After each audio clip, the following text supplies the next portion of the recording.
Welcome to another Outer Inner Space transmission.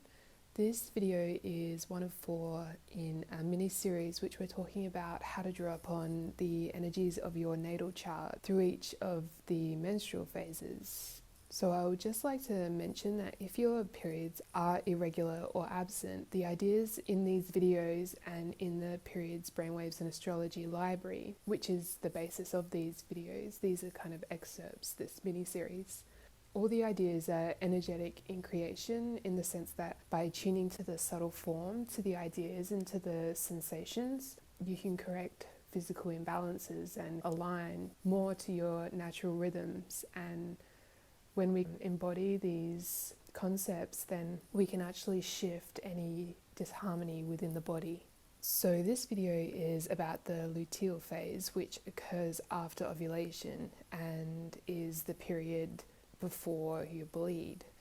So it can vary in length, but you'll notice because it's kind of like a gearing down process. Estrogen levels begin to decrease post-ovulation. At ovulation, there's a little surge of testosterone, and progesterone levels rise during this period. Progesterone, it provides this feeling of chill and calm, and the luteal phase, you tune into your inner world, you come a bit more internal. If the follicular phase, like before ovulation, is about exploration and creative expansion, the luteal phase, post-ovulation, is where our attention turns to our inner world, where we can start to see what's working for us and what's not, and we kind of start to tune in a bit to our psychic abilities, and we're able to see things that may not have been as evident when we were rising in our creative capacity. Now that the energy is a bit more internal, we're able to tune in to more of the subtle nuances that we've experienced during this cycle. So there are a few aspects of the natal chart that you can have a look at and hone in on during the luteal phase.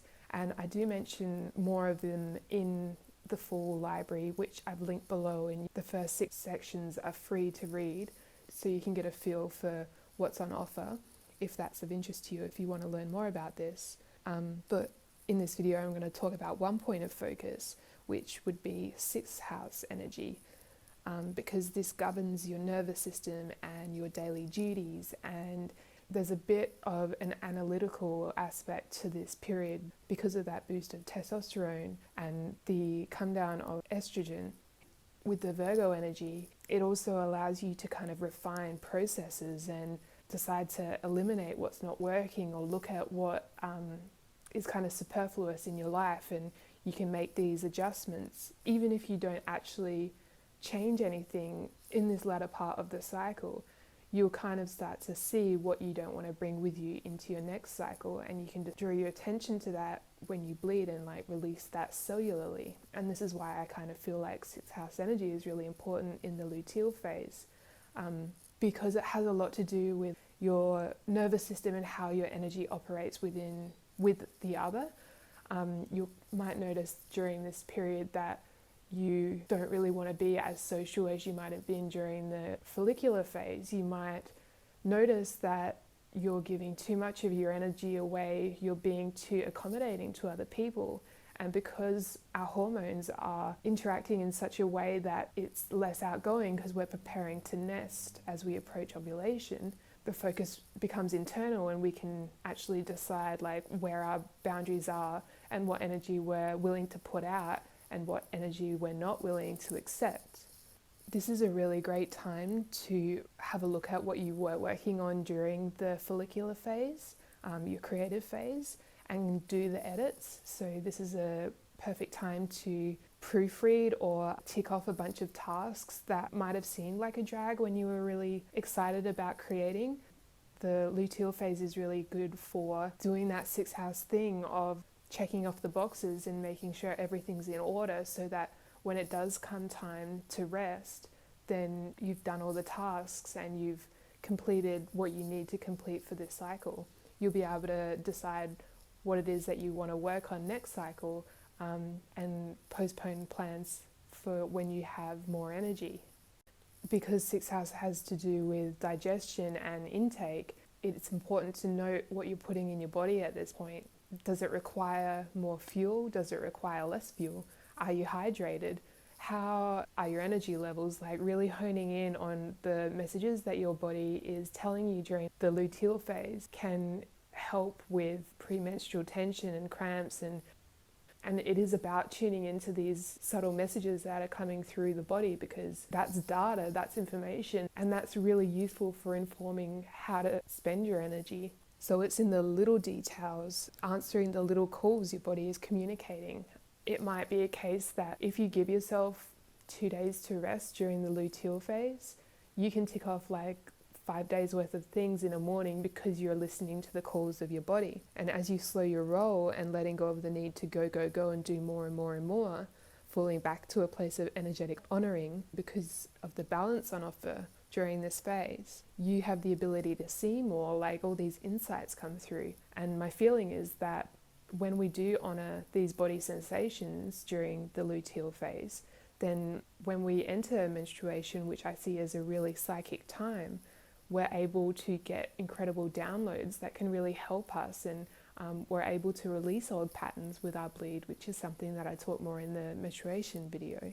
As you get closer towards your bleed as well, this is the time when premenstrual tension often comes up, and subconsciously your body is like asking for more space in your energy field. And that's really 6 hours energy, is like knowing what is your boundary, like where you end and the other begins.